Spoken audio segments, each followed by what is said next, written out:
ਮਾਤਾ ਪਿਤਾ ਦੀ ਇਕਲੌਤੀ ਧੀ ਸੁਮਨ, ਜਿਸ ਦਾ ਵਿਆਹ ਬੜੀ ਧੂਮ-ਧਾਮ ਨਾਲ ਪ੍ਰਦੀਪ ਨਾਲ ਹੋਇਆ ਸੀ। ਉਹ ਇੱਕ ਖੁਸ਼ਹਾਲ ਜ਼ਿੰਦਗੀ ਜਿਉ ਰਹੀ ਸੀ। ਸੁਮਨ ਦੇ ਵਿਵਹਾਰ ਤੋਂ ਉਸਦੇ ਸੱਸ ਸਹੁਰਾ ਵੀ ਖੁਸ਼ ਸਨ। ਉਹ ਵੀ ਸੁਮਨ ਨੂੰ ਬਹੁਤ ਪਿਆਰ ਕਰਦੇ। ਸੁਮਨ ਵੀ ਸਭ ਦਾ ਪੂਰਾ ਧਿਆਨ ਰੱਖਦੀ। ਜੀਵਨ ਦੀ ਗੱਡੀ ਖੁਸ਼ਹਾਲ ਪਟੜੀ ਤੇ ਚੱਲ ਰਹੀ ਸੀ, ਪਰ ਕਹਿੰਦੇ ਹਨ ਕਿ ਸਭ ਦਿਨ ਇੱਕ ਸਮਾਨ ਨਹੀਂ ਹੁੰਦੇ। ਅਜਿਹਾ ਹੀ ਕੁਝ ਸੁਮਨ ਤੇ ਉਸਦੇ ਪਰਿਵਾਰ ਨਾਲ ਹੋਇਆ। ਇੱਕ ਕਾਰ ਐਕਸੀਡੈਂਟ ਵਿੱਚ ਸੁਮਨ ਦੇ ਪਤੀ ਦੀ ਮੌਤ ਹੋ ਗਈ। ਸੁਮਨ ਤੇ ਉਸਦੇ ਪਰਿਵਾਰ ਤੇ ਦੁੱਖਾਂ ਦਾ ਪਹਾੜ ਟੁੱਟ ਪਿਆ। ਉਸ ਤੋਂ ਬਾਅਦ ਜੋ ਸੁਮਨ ਨਾਲ ਹੋਇਆ, ਉਹ ਤਾਂ ਉਸਨੇ ਸੁਪਨੇ ਵਿੱਚ ਵੀ ਨਹੀਂ ਸੋਚਿਆ ਹੋਣਾ। ਉਸਦੀ ਹੱਸਦੀ ਖੇਡਦੀ ਜ਼ਿੰਦਗੀ ਪਲ ਵਿੱਚ ਬਦਲ ਗਈ। ਪ੍ਰਦੀਪ ਦੀ ਮੌਤ ਤੋਂ ਬਾਅਦ ਸੁਮਨ ਦੇ ਸੱਸ ਸਹੁਰੇ ਨੇ ਆਪਣੇ ਹੋਰ ਹੀ ਰੰਗ ਵਿਖਾਉਣੇ ਸ਼ੁਰੂ ਕਰ ਦਿੱਤੇ। ਉਹ ਪ੍ਰਦੀਪ ਦੀ ਮੌਤ ਦਾ ਜ਼ਿੰਮੇਵਾਰ ਸੁਮਨ ਨੂੰ ਠਹਿਰਾਉਣ ਲੱਗੇ। ਆਏ ਦਿਨ ਉਸਨੂੰ ਤਾਨੇ ਦਿੰਦੇ ਰਹਿੰਦੇ। ਉਸਦੇ ਹਰ ਕੰਮ ਵਿੱਚ ਨੁਕਸ ਕੱਢਣ ਲੱਗੇ ਤਾਂ ਕਿ ਸੁਮਨ ਆਪ ਹੀ ਘਰ ਛੱਡ ਕੇ ਚਲੀ ਜਾਵੇ। ਹੁਣ ਸੁਮਨ ਉਹਨਾਂ ਨੂੰ ਇੱਕ ਅੱਖ ਵੀ ਨਾ ਪਾਉਂਦੀ, ਪਰ ਸੁਮਨ ਆਪਣੇ ਪਤੀ ਦੀ ਚੌਖਟ ਨਹੀਂ ਛੱਡਣਾ ਚਾਹੁੰਦੀ ਸੀ। ਇਸ ਲਈ ਉਹ ਚੁੱਪਚਾਪ ਸਭ ਸਹਿਣ ਕਰ ਰਹੀ ਸੀ। ਉਸਦੇ ਮਾਂ-ਪਿਓ ਦੇ ਸੰਸਕਾਰ ਵੀ ਉਸਨੂੰ ਵੱਡਿਆਂ ਸਾਹਮਣੇ ਬੋਲਣ ਦੀ ਇਜਾਜ਼ਤ ਨਹੀਂ ਦੇ ਰਹੇ ਸਨ। ਜਿਵੇਂ ਤਿਵੇਂ ਉਹ ਦਿਨ ਕੱਟ ਰਹੀ ਸੀ। ਉਹ ਆਪਣੇ ਆਪ ਨੂੰ ਸੰਭਾਲਣ ਦੀ ਕੋਸ਼ਿਸ਼ ਹੀ ਕਰ ਰਹੀ ਸੀ, ਪਰ ਉਸਦੇ ਸੱਸ ਸਹੁਰੇ ਨੇ ਉਸਨੂੰ ਅਪਸ਼ਗਨੀ ਕਹਿ ਕੇ ਘਰੋਂ ਕੱਢ ਦਿੱਤਾ। ਸੁਮਨ ਬਹੁਤ ਰੋਈ। ਉਸਨੇ ਸੱਸ ਸਹੁਰੇ ਦੀਆਂ ਬਹੁਤ ਮਿੰਨਤਾਂ ਕੀਤੀਆਂ, ਪਰ ਉਸਦੇ ਸੱਸ ਸਹੁਰੇ ਤੇ ਇਸਦਾ ਕੋਈ ਅਸਰ ਨਹੀਂ ਹੋਇਆ। ਉਹ ਦਰਵਾਜ਼ਾ ਬੰਦ ਕਰਕੇ ਅੰਦਰ ਚਲੇ ਗਏ। ਪੂਰੀ ਰਾਤ ਸੁਮਨ ਉੱਥੇ ਹੀ ਦਰਵਾਜ਼ੇ ਅੱਗੇ ਹੰਝੂ ਵਹਾਉਂਦੀ ਰਹੀ। ਉਸਨੂੰ ਸਮਝ ਨਹੀਂ ਆ ਰਿਹਾ ਸੀ ਕਿ ਉਹ ਕਿੱਥੇ ਜਾਵੇ।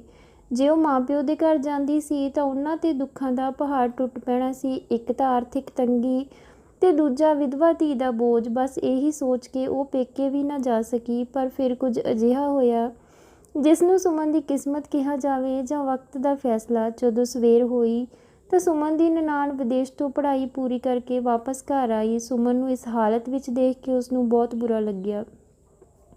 ਉਹ ਸੁਮਨ ਨੂੰ ਉਠਾਉਣ ਲੱਗੀ ਕਿ ਭਾਬੀ ਕੀ ਹੋਇਆ, ਤੁਸੀਂ ਇਸ ਤਰ੍ਹਾਂ ਬਾਹਰ ਕਿਉਂ ਪਏ ਹੋ? ਪਰ ਸੁਮਨ ਦਾ ਤਾਂ ਬੁਖਾਰ ਨਾਲ ਬੁਰਾ ਹਾਲ ਸੀ। ਉਹ ਤਾਂ ਕੁਝ ਬੋਲ ਹੀ ਨਹੀਂ ਸਕੀ।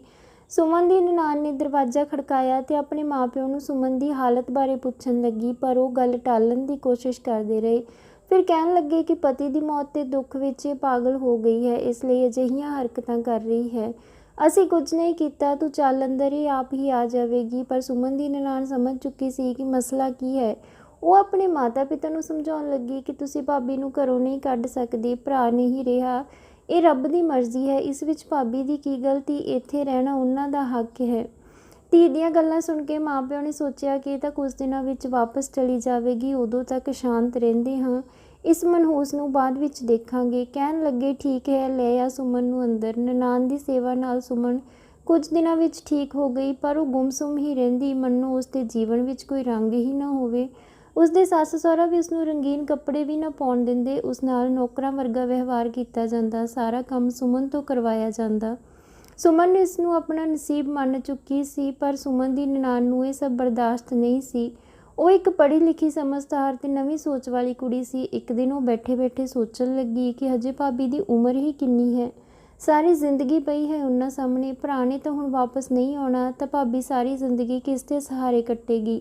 ਇਸ ਤਰ੍ਹਾਂ ਤਾਂ ਉਹਨਾਂ ਦੀ ਜ਼ਿੰਦਗੀ ਨਰਕ ਬਣ ਜਾਵੇਗੀ। ਭਾਬੀ ਵੀ ਤਾਂ ਇਨਸਾਨ ਹੈ। ਮੈਂ ਭਾਬੀ ਨਾਲ ਗੱਲ ਕਰਾਂਗੀ ਦੂਜੇ ਵਿਆਹ ਬਾਰੇ।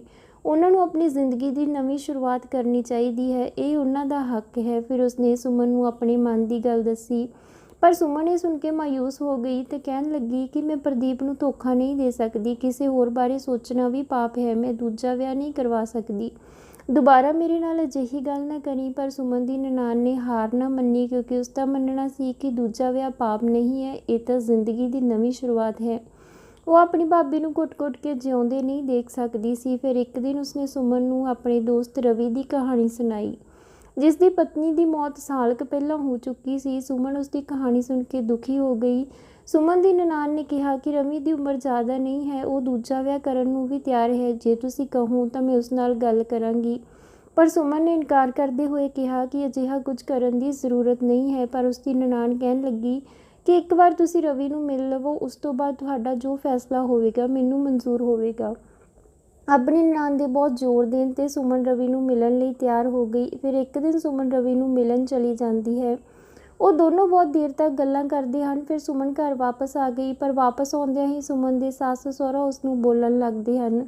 ਸਾਡੇ ਪੁੱਤ ਨੂੰ ਤਾਂ ਖਾ ਗਈ, ਹੁਣ ਹੋਰ ਕਿਸ ਦਾ ਪੁੱਤ ਖਾਣ ਚੱਲੀ ਹੈ। ਇੰਨੇ ਕੋੜੇ ਬੋਲ ਸੁਣ ਕੇ ਵੀ ਸੁਮਨ ਕੁਝ ਨਾ ਬੋਲ ਸਕੀ। ਪਰ ਸੁਮਨ ਦੀ ਨਨਾਣ ਕਿਸੇ ਵੀ ਤਰ੍ਹਾਂ ਉਸਦੀ ਜ਼ਿੰਦਗੀ ਸੁਧਾਰਨਾ ਚਾਹੁੰਦੀ ਸੀ, ਕਿਉਂਕਿ ਉਸਨੂੰ ਪਤਾ ਸੀ ਕਿ ਉਸਦੇ ਜਾਣ ਤੋਂ ਬਾਅਦ ਫਿਰ ਸੁਮਨ ਨੂੰ ਘਰੋਂ ਕੱਢ ਦਿੱਤਾ ਜਾਵੇਗਾ। ਇਸ ਲਈ ਉਹ ਚਾਹੁੰਦੀ ਸੀ ਕਿ ਸੁਮਨ ਉਸਦੇ ਜਾਣ ਤੋਂ ਪਹਿਲਾਂ ਹੀ ਆਪਣੀ ਨਵੀਂ ਜ਼ਿੰਦਗੀ ਦੀ ਸ਼ੁਰੂਆਤ ਕਰ ਲਵੇ। ਸੁਮਨ ਦੀ ਨਨਾਣ ਨੇ ਆਪਣੇ ਮਾਪਿਆਂ ਨੂੰ ਸਮਝਾਇਆ, ਸੁਮਨ ਦੀ ਮਾਨਸਿਕ ਤਕਲੀਫ ਬਾਰੇ ਦੱਸਿਆ। ਪਹਿਲਾਂ ਤਾਂ ਉਹ ਤਿਆਰ ਨਹੀਂ ਸਨ, ਪਰ ਆਪਣੀ ਧੀ ਦੇ ਵਾਰ-ਵਾਰ ਸਮਝਾਉਣ 'ਤੇ ਉਹ ਮੰਨ ਗਏ। ਅਗਲੀ ਸਵੇਰ ਸੁਮਨ ਲਈ ਨਵੀਂ ਸਵੇਰ ਸੀ। ਉਸਦੇ ਸੱਸ ਸਹੁਰਾ ਤੇ ਨਨਾਣ ਉਸਦੇ ਕਮਰੇ ਵਿੱਚ ਆਏ। ਇਹ ਦੇਖ ਕੇ ਪਹਿਲਾਂ ਤਾਂ ਸੁਮਨ ਘਬਰਾ ਗਈ ਕਿ ਸ਼ਾਇਦ ਉਸ ਤੋਂ ਕੋਈ ਗਲਤੀ ਹੋ ਗਈ ਹੈ, ਪਰ ਉਸਦੇ ਸੱਸ ਸਹੁਰੇ ਨੇ ਉਸਦੇ ਸਿਰ 'ਤੇ ਹੱਥ ਰੱਖਦਿਆਂ ਕਿਹਾ ਕਿ ਖੁਸ਼ ਰਹਿ ਤੇ ਆਪਣੇ ਜੀਵਨ ਵਿੱਚ ਅੱਗੇ ਵਧ। ਪਹਿਲਾਂ ਤਾਂ ਸੁਮਨ ਹੈਰਾਨ ਹੋ ਗਈ, ਪਰ ਫਿਰ ਸਮਝ ਗਈ ਕਿ ਇਹ ਸਭ ਉਸਦੀ ਨਨਾਣ ਨੇ ਕੀਤਾ ਹੈ। ਜਦੋਂ ਉਹ ਦੋਨੋਂ ਸੁਮਨ ਦੇ ਕਮਰੇ ਵਿੱਚੋਂ ਚਲੇ ਗਏ ਤਾਂ ਸੁਮਨ ਦੀ ਨਨਾਣ ਉਸਨੂੰ ਰਵੀ ਬਾਰੇ ਪੁੱਛਣ ਲੱਗੀ ਕਿ ਤੁਹਾਨੂੰ ਰਵੀ ਕਿਵੇਂ ਲੱਗਾ। ਹੁਣ ਤਾਂ ਮੰਮੀ ਪਾਪਾ ਵੀ ਮੰਨ ਗਏ ਹਨ, ਪਰ ਸੁਮਨ ਨੂੰ ਹਜੇ ਵੀ ਕੁਝ ਸਮਝ ਨਹੀਂ ਆ ਰਿਹਾ ਸੀ ਕਿ ਉਹ ਕੀ ਕਰੇ, ਕਿਉਂਕਿ ਉਹ ਡਰੀ ਹੋਈ ਸੀ। ਉਹ ਆਪਣੇ ਆਪ ਨੂੰ ਪ੍ਰਦੀਪ ਦੀ ਮੌਤ ਦਾ ਜ਼ਿੰਮੇਵਾਰ ਸਮਝਦੀ ਸੀ। ਫਿਰ ਸੁਮਨ ਦੇ ਮੰਮੀ ਪਾਪਾ ਵੀ ਉੱਥੇ ਆ ਗਏ। ਉਹ ਵੀ ਸੁਮਨ ਦੇ ਦੂਜੇ ਵਿਆਹ ਲਈ ਤਿਆਰ ਸਨ। ਉਹਨਾਂ ਸਾਰਿਆਂ ਨੇ ਮਿਲ ਕੇ ਸੁਮਨ ਨੂੰ ਸਮਝਾਇਆ ਤੇ ਦੂਜੇ ਵਿਆਹ ਲਈ ਤਿਆਰ ਕਰ ਲਿਆ। ਫਿਰ ਰਵੀ ਤੇ ਸੁਮਨ ਦਾ ਵਿਆਹ ਕਰਵਾ ਦਿੱਤਾ ਗਿਆ। ਅੱਜ ਉਹ 2 ਬੱਚਿਆਂ ਨਾਲ ਖੁਸ਼ਹਾਲ ਜ਼ਿੰਦਗੀ ਜਿਉ ਰਹੇ ਹਨ। ਇਹ ਸਭ ਸੁਮਨ ਦੀ ਨਨਾਣ ਕਰਕੇ ਹੀ ਹੋ ਪਾਇਆ ਸੀ, ਜਿਸ ਨੇ ਸਹੀ ਸਮੇਂ 'ਤੇ ਸਹੀ ਕਦਮ ਚੁੱਕ ਕੇ ਸੁਮਨ ਦੀ ਜ਼ਿੰਦਗੀ ਸੰਵਾਰੀ, ਉਸਨੂੰ ਨਵੀਂ ਉਮੀਦ ਤੇ ਨਵੀਂ ਸ਼ੁਰੂਆਤ ਦੀ ਰੌਸ਼ਨੀ ਦਿਖਾਈ। ਜੇ ਸਮਾਜ ਵਿੱਚ ਮਰਦ ਦੂਜਾ ਵਿਆਹ ਕਰਵਾ ਸਕਦੇ ਹਨ ਤਾਂ ਔਰਤ ਕਿਉਂ ਨਹੀਂ। ਔਰਤ ਨੂੰ ਵੀ ਜ਼ਿੰਦਗੀ ਦੀ ਨਵੀਂ ਸ਼ੁਰੂਆਤ ਕਰਨ ਦਾ ਓਨਾ ਹੀ ਹੱਕ ਹੈ ਜਿੰਨਾ ਕਿ ਮਰਦ ਨੂੰ। ਉਮੀਦ ਕਰਦੇ ਹਾਂ ਇਹ ਕਹਾਣੀ ਤੁਹਾਨੂੰ ਪਸੰਦ ਆਈ ਹੋਵੇਗੀ। ਤੁਸੀਂ ਇਸ ਕਹਾਣੀ ਬਾਰੇ ਆਪਣੇ ਵਿਚਾਰ ਕਮੈਂਟ ਬਾਕਸ ਵਿੱਚ ਲਿਖ ਸਕਦੇ ਹੋ। ਵੀਡੀਓ ਨੂੰ ਲਾਈਕ ਤੇ ਸ਼ੇਅਰ ਜ਼ਰੂਰ ਕਰਿਓ ਤੇ ਚੈਨਲ ਨੂੰ ਵੀ ਜ਼ਰੂਰ ਸਬਸਕ੍ਰਾਈਬ ਕਰਿਓ।